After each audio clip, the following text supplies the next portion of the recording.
Уявіть, що вашу музику використовують у відео, яке набирає перегляди, але ви не отримуєте з цього ні копійки. Чому ж так? Бо ваш дистриб'ютор не зміг зробити свою роботу. Сьогодні я розповім, чому збираюсь йти від Lender і як планую рятувати свій музичний каталог.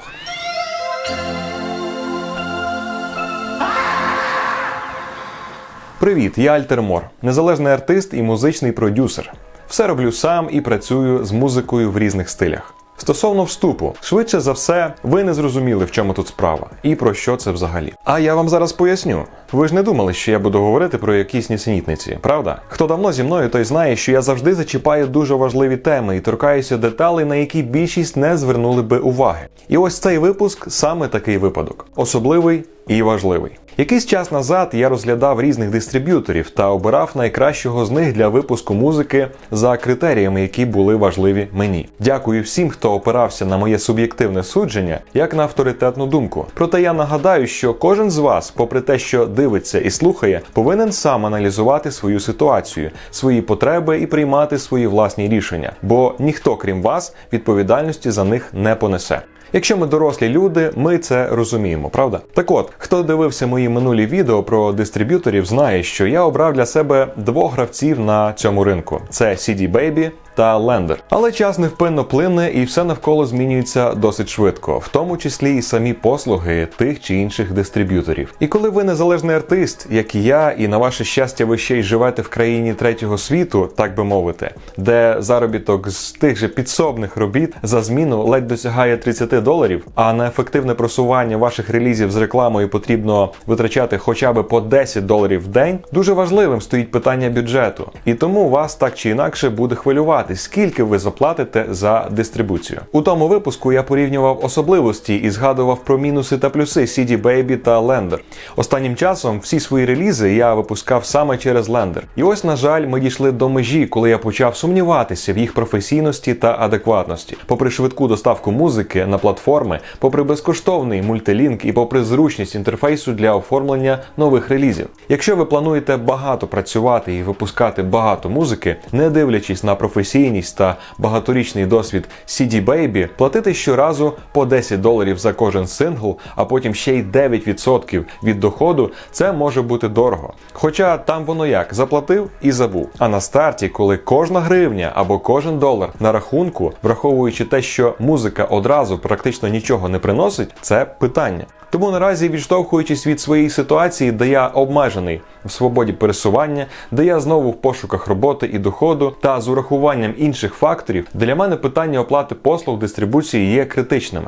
Тому в найближчій перспективі CD Baby як дистриб'ютора ми відкидаємо. А що ж з Lender? Наразі послуги дистриб'юції з підпискою Distribution Pro коштують $45 в рік. І почавши співпрацю з ними, я вже оплатив підписку двічі. Це начебто не так вже й багато за пакет послуг, який нам потрібен, враховуючи, що ви можете випускати багато релізів на рік за ці гроші, що вже виявилося би значно дорожчим в CD Baby. І ось тут важливий момент, який повертає нас до початку відео. В пакеті Distribution Pro є дуже важлива річ для нас, послуга, про яку ви повинні думати, якщо серйозно займаєтесь цим. Це можливість монетизувати вашу музику через систему YouTube Content ID та соціальні медіа, а саме в Meta, тобто Instagram та Facebook, а також TikTok. І повірте, це стратегічна послуга, яка надає вам можливість отримувати дохід за використання та програвання вашої музики на всіх цих згаданих платформах. А на старті для незалежного артиста одним із самих перших і важливих джерел доходу може стати саме YouTube та YouTube Music. Бо багато людей слухають музику безкоштовно саме на цій платформі. Бо в рахунок вашого потенційного доходу йде не тільки перегляд відео, де є ваша музика, але і реклама, яка увімкнулася і програвалася під час прослуховування цієї музики. І неважливо, чи її використав хтось інший, чи це ви самі заливаєте свої промо-ролики для просування нової пісні на своєму каналі артиста. Всі ці перегляди з вашою музикою йтимуть вам в дохід. І ось в чому тут справа. Lender не дотримується своїх же зобов'язань. Такий висновок я зробив після того, як вже більше ніж півроку всі мої останні музичні релізи, які були одобрені системою для реєстрації в YouTube Content ID, не проходять ідентифікацію самою системою, коли я завантажую на платформу відео з цією музикою. В дистриб'ютора Lender від вашого імені на платформі YouTube ваші права повинні захищати Fuga. Як же це виглядає? Коли ви завантажуєте відео з музикою з вашого релізу на платформу, якщо оригінальний майстер-файл був зареєстрований в системі YouTube Content ID, ви отримуєте відмітку обмежень авторські права на цьому відео. І якщо відкрити деталі, обрати докладніше, то можна побачити заявника від імені авторських прав. Наприклад, в дистриб'ютора CD Baby там буде вказано CD Baby CO, а у випадку Lender цим займаються Fuga. І ось коли в CD Baby з цим проблем немає, то ось у Lender та Fuga останнім часом якась біда. Абсолютно всі релізи, які я випустив останнім часом через Lender, не отримують ідентифікації по системі YouTube Content ID на YouTube, і навіть більш старіші релізи. Причому на сторінках релізів на сайті Lender вказано, що ці треки підходять, пройшли перевірку і були зареєстровані в YouTube Content ID. Тобто за весь тривалий час всі ці сотні та тисячі переглядів моїх відео з моєю музикою не йшли мені в дохід.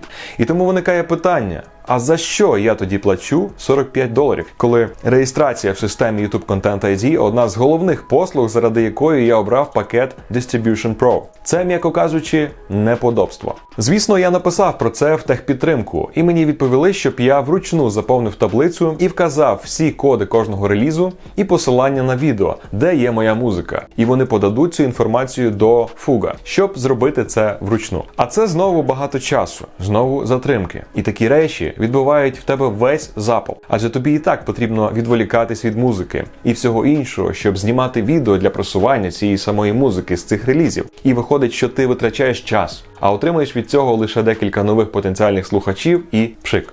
І, звісно, я незадоволено запитав підтримки, як же так, чому система не розпізнає мою музику? На що мені відповіли, що система YouTube Content ID працює недосконало. І тут вже має бути смішно. Згадайте, як швидко система ідентифікує любу музику, яка потрапила у відео, а тут, коли справа стосується ваших релізів, система раптом недосконала. Це абсурд. І відговорки служби підтримки Lender, які, схоже, не знають, в чому справа, не можуть на це вплинути і відповідають шаблонно. Тому все це досить серйозний дзвіночок, що Lender не контролює ситуацію. Додайте до цього, що вони забанили мене в Instagram на старті нашої співпраці після того, як я опублікував історію з проблемами з релізом і зі згадкою про них. Додайте до цього те, що промолінк не працює декілька днів після дати релізу, який ви планували заздалегідь. Додайте до цього неможливість тепер випускати треки типу Slowed Version, які би поставлялись на соціальні платформи. Додайте до цього відсутність детальних звітів щодо прослуховувань і доходів з YouTube. Ми на рівному місці просто безглуздо втрачаємо шматок пирога, і всім байдуже. А мені здавалося, що вони мали би бути зацікавлені в успіху артистів. Але на ділі вони ж отримують щорічну оплату підписки, тобто отримують свої гарантовані гроші. Тож де їхня мотивація працювати для того, щоб артист отримував свої обіцяні 100% роялті і 80% доходу з соціальних платформ? І справді, можна було би скинути все на помилку в системі, але коли це відбувається систематично, з різними релізами і навіть для двох різних артистів, це вже не помилка і не випадковість. Це систематична байдужість. І я би не готував відео про це, якби вони дійсно вирішували цю нагальну проблему, але схоже, що їм байдуже. На момент випуску цього відео Lender нарешті увімкнули YouTube Content ID на тих відео, які я подав в таблиці Excel. Я надав всі посилання, де є контент, де є моя музика в моїх відео, навіть не на інших якихось каналах. І я вказав посилання на кожне відео, вказав ISRC-код кожного треку, де в якому відео це було використано, і вони нарешті подали вручну інформацію. І на цих відео з'явилася претензія стосовно авторських прав від Fuga, що значить, що система працює. Але нові відео, які я заливаю вже з тим самим контентом, який вони вручну додали тут, в цих ситуаціях нові відео знову не ідентифікується, музика на Ютубі не ідентифікується, і знову відео без претензій. Це означає, що вони не монетизують. Але я підозрюю, враховуючи, що ситуація ця вибіркова, я підозрюю, що може бути так, що система працює, вони просто гроші таким чином забирають, ті копійки від таких багатьох випадків. Ви уявіть собі, добре, там я нехай, в мене там копійки, а уявіть собі тепер 100, 200, 1000 таких, як я, з такими ситуаціями, і люди не звертають зазвичай зазвичай уваги на такі деталі, а я от завжди звертаю. Уявіть собі, що всі ці люди, 1000, 2, там 10 тисяч людей завантажують, і з кожного такої ситуації не працює Content ID. Але порахуйте, скільки це грошей потенційно, навіть якщо на кожному відео буде по 1500 переглядів. Це гроші, І розумієте, і вони, виходить, така вибіркова історія. Я підозрюю, що воно так працює, що система контент там є, з переглядів гроші кудись йдуть, но не в нашу копілку, підозрюю, так, а в якийсь загальний, скажімо так, буфер, чи як правильно сказати, в якийсь ящик їхній такий, де вони потім розподіляються між собою. Я підозрюю, що така ситуація, тому це ще один серйозний дзвіночок і сигнал, щоб подумати, щоб дійсно переходити від Lender до іншого дистриб'ютора, який буде більш серйозніше займатися YouTube Content ID, тому що ця штука дуже важлива, особливо для починаючих артистів, які випускаються. Отож, я серйозно замислився про перенесення свого музичного каталогу до іншого дистриб'ютора. Так, це головна біль, і на це піде час. Але який вихід? Особливо, коли послуга YouTube Content ID стратегічно важлива для ваших релізів. Почало виникати питання, а куди ж податися? І хто надає такий же список послуг не за всі гроші світу? А може навіть і кращі. І ось в гру вступають два старих, але нових для мене дистриб'ютора. Це платний Symphonic і безкоштовний Wrote a Note. Чому вибір впав на них? Давайте розберемося. Але перш ніж ми продовжимо, я повинен зауважити, що це відео зовсім не спонсоровано ніким. Це чисто мої спостереження і аналітика, чим я ділюся з вами. Тож я думаю, такий унікальний і рідкісний, корисний контент заслуговує вподобайки і змістовного коментаря, не кажучи вже про підписку і все таке інше. Дякую. Wrote a Note. Почнемо з Wrote a Note. Раніше мені було принципово, щоб ми отримували всі роялті, але враховуючи багато різних факторів і те, що на старті наші релізи взагалі майже нічого не приносять, ви не помітите різницю між 100% роялті і 85%. Звісно, на Wrote a Note є можливість платити фіксований прайс за реліз з одним нюансом, що ви повинні платити цю вартість за кожен реліз щороку. А це не дешево для незалежного артиста з невеликим доходом, який нещодавно почав випускатися. Тому безоплатна форма співпраці, як то кажуть, not a big deal for us at this moment. І особливо це актуально для нових проєктів, які тільки стартують. І я планую використати його особливості для мого нового продюсерського проєкту. І ось цікаві деталі про Wrote a Note, які можуть виявитись навіть більш виграшними, ніж у співпраці з Lender. Wrote a Note – старий гравець на ринку, які відкрилися у 2007 році у Великій Британії. І співпрацюють з провідними сервісами по всьому світу. І покривають 95% ринку цифрової музики. Вони не шахраї і дійсно виплачують роялті артистам. Тепер увага! Wrote a Note співпрацюють з найбільшими осередками незалежної музики в усій Азії, тобто у нас є можливість заявити про себе в Китаї та за його межами. Чим не можуть похвалитися інші дистриб'ютори. Поки що ми згадуємо про це в межах теорії, бо я ще не знаю, як саме і чи це дійсно так легко працюватиме для нас. Але якщо вони про це заявляють, тож... На секундочку, хто не знає, в Китаї та, здається, і в Японії дещо свій закритий внутрішній ринок музики, куди не всі можуть потрапити. Тому було би безглуздо не використати такий шанс. Wrote a Note напряму працюють з YouTube, що означає, що з вашими релізами не буде таких проблем з системою YouTube Content ID, як ми це обговорювали до цього. Звісно, ваша музика повинна бути оригінальною і підходити за критеріями для реєстрації в цій системі. І вони так само захищатимуть ваші права на вашу музику у Facebook та Instagram. І я думаю, так само і TikTok. Wrote a Note також пропонують вам інструменти для просування, такі як SmartLink, що теж дуже важливо, чудово і обов'язково необхідно, особливо коли в соціальних мережах часто ви можете опублікувати тільки одне посилання, з якого потенційний слухач може легко вийти на вашу музику на зручних йому платформах. І разом з цим є можливість запускати кампанію для попередніх збережень релізу до його виходу. Для цього потрібно зареєструватись на їхній спеціальній платформі Push.fm. Є платний і безоплатний план, і в обох ви можете створювати безліч промо-посилань. Також вони обіцяють підтримку в складних питаннях, розділення доходу між артистами, з якими ви співпрацювали над релізом. Хоча все ж таки про підтримку сервісу кажуть, що вона жахлива. Що саме важливе, чим не можуть похизуватися ні CD Baby, ні Lender, Wrote a Note співпрацюють з SoundCloud, що дозволяє вам просувати свою музику там і заробляти на ній.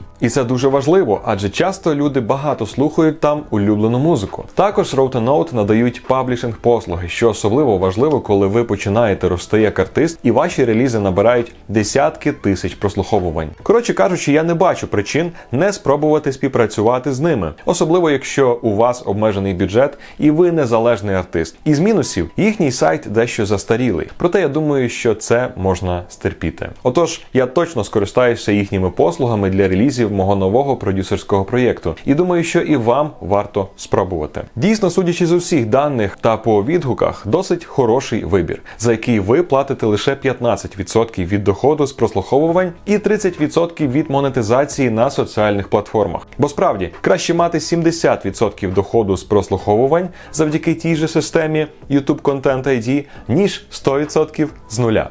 Логічно? Логічно. Symphonic.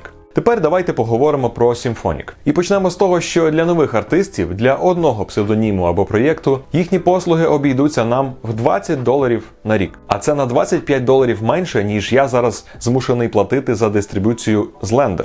І при цьому ви також отримуєте 100% доходу від своїх роялті і 70% доходу з соціальних платформ з щомісячними виплатами. Symphonic Distribution заснований для незалежних артистів в 2006 році в Сполучених Штатах Америки. В них підтримка користувачів саме людська, а не автоматична і роботизована, що рідкість в наші дні. Ми можемо планувати дати релізів, отримувати аналітичні дані про успіхи наших релізів з соціальних платформ, в тому числі і YouTube. Є розділення доходу між співвиконавцями, збирання ваших роялті з Sound Exchange. Почитайте собі самі, що це таке, щоб ми не відволікались від теми. Доставка музики на всі соціальні платформи, в тому числі реєстрація і монетизація в системі YouTube Content ID, з якою вони працюють напряму. Також вони надають адміністративні паблішинг-послуги на всю вашу музику за одноразовий грошовий внесок в $100, що теж супер. Наприклад, коли я реєструвався на сайті PRO Escape, я також сплачував одноразовий внесок в розмірі $50. Symphonic пропонують також послуги дистриб'юції для музичних відео, і вони також доставляють і монетизують музику на SoundCloud. Серед партнерів також зазначений і Twitch, що може означати, що вашу музику можна буде використовувати і монетизувати на платформі у стрімах. Також надають аналітику по успіху вашої музики на соціальних платформах. Symphonic також доставляє ваші музичні релізи на азійський ринок і робить це дуже добре, що теж дуже важливо. Хто би не хотів, щоб його музику почули в Китаї, Південній Кореї та Південно-Східній Азії. Хоча той же Rotenote може мати трохи більше покриття і включати найменші регіональні платформи, тоді як Symphonic орієнтується на професійний ринок, платформи, які генерують найбільший дохід в Азії. Ви навіть можете випускати шаї музику, щоправда, з деякими нюансами. Але це не наша історія, по крайній мірі не моя точно. В них також є своя платформа Bodega для синк-ліцензування, куди можна подати заявку, якщо музика відповідає якості і підходить для інтеграції у фільми, ігри та серіали. Тож, зваживши всі за і проти, я вирішив, що мені варто переїхати зі своїм каталогом з релізами під псевдонімом Altermore до нового дистриб'ютора, а саме Symphonic.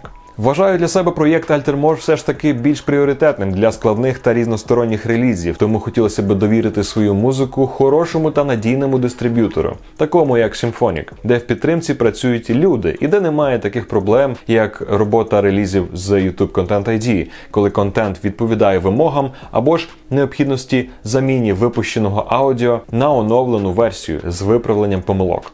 Проте важливо відзначити момент, про який я раніше не думав і не враховував, що Lender більше позиціонує себе як мас-маркет дистриб'ютор, де основна мета – завантажив і забув. Тоді як Symphonic Distribution позиціонує себе як партнер для зростання. А це саме те, що нам потрібно, якщо ми в цій грі серйозно і надовго. І якщо ви покажете хороші показники на пакеті послуг Symphonic Starter за щорічну підписку в $20, то можна буде подати заявку в категорію Symphonic Partner, щоб отримати лейбл-сервіси. Цей пакет послуг для обмеженого кола перспективних артистів дасть можливість не платити підписку, а віддавати відсоток від доходу. І завдяки цьому отримати живого менеджера, живий і справжній пітчинг в плейлисти та маркетингову підтримку. По суті, тут присутній так званий соціальний ліфт. І це круто. Також схоже, що Symphonic працює з системою Tipalti для виплат, що дозволяє вивести гроші на Payoneer. І про технічну підтримку від реальних живих людей я, здається, вже казав. А ще у Symphonic наче найкраща на ринку детальна та зрозуміла аналітика. Звісно, на момент зйомки цього випуску все це поки що лише в теорії. Процес переїзду каталогу теж потребує часу, але це точно варто зробити, враховуючи таке байдуже відношення з боку Lender. Головне підійти до цього моменту з розумом і обережністю. При переносі релізів дуже важливо занотувати всі дані, які ви вказали при подачі релізу в дистриб'ютора, від якого збираєтесь піти. Навіть аудіо майстер-файл, який будете завантажувати на платформу нового дистриб'ютора, повинен бути ідентичним. Всі метадані, таймінги та ISRC-коди кожного окремого треку повинні бути ідентичними при завантаженні релізів заново через іншого дистриб'ютора. Це важливо для того, щоб ви не втратили історію і статистику вашої музики на потокових платформах. І лише після публікації релізів через нового дистриб'ютора і підтвердження їх доставки на потокові платформи можна буде поставити на паузу і зрештою видалити релізи в старого дистриб'ютора. Так, це стресовий процес, проте задля успіху та ефективності в стратегічній перспективі це варто зробити. Бо коли ти вкладаєш душу, час та гроші в створення музики, сили в її випуск, потім знімаєш відео для її просування, то ти очікуєш, що партнер, в нашому випадку дистриб'ютор Lender, виконає свої зобов'язання, а на ділі цього не відбувається тривалий час. Тому рішення, на яке я наважуюсь зараз, це крок до професійного зростання і, по суті, взяття під контроль своєї кар'єри в цьому напрямку. І скажіть, хіба не добре, що ви ось тут можете дізнатися про деталі і нюанси, про які майже ніхто і ніде не говорить? Сподіваюсь, ви оціните мої зусилля. А вам я рекомендую особисто зважувати всі за і проти, і не покладатися лише на мою думку та вибір. В описі під відео є всі посилання на всі мої профілі в соціальних мережах, а також і музику на платформах. Пишіть в коментарі, що думаєте про все це. Я відкритий до обговорення. Сподіваюсь, що мій досвід та спостереження будуть корисними для вас. Дякую за увагу. Побачимося в наступному відео. Не знаю, що це таке.